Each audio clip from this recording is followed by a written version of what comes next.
ตื่นเช้ามาสิไปกินกาแฟตัวนี้มันอยู่ซอยเกี่ยวมาหัวเสียงเด้อ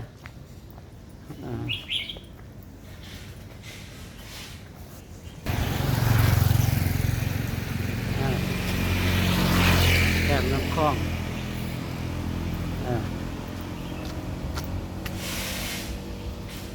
อยู่น้ำคลองตอนเช้าที่ย่างไปกินกาแฟอยู่ภาษาเนียมนี่แคมคลองนี่เด้อน้ำคลองเรื่องนั้นเป็นฝั่งเสียงแมน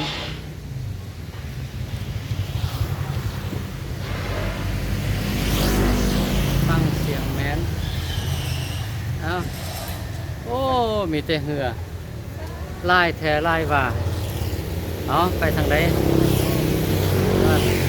หลังจากไปขี่เหือมา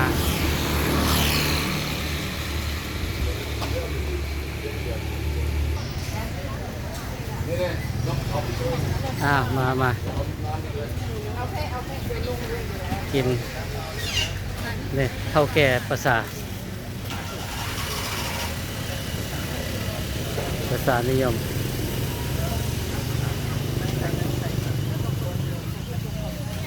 เดี๋ยว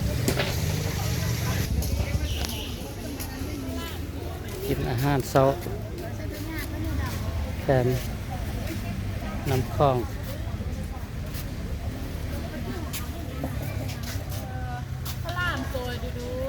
ยังบัทันเอาเถื่อ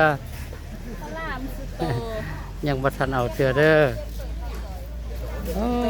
ต่อก็บ่ได้เฮ็ดกินแล้วเด้อนี่นะ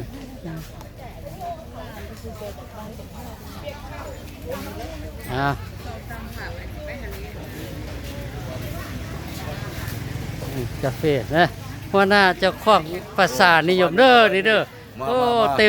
มทุกมือเนี่ยเห็นบ่โอเคโอ้เห็นบ่แขกเปิดไล่ทุกมือ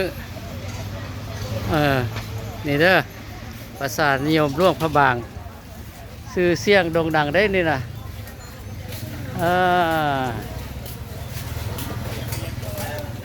นี่ร้านเป็นอย่างนี้เด้อ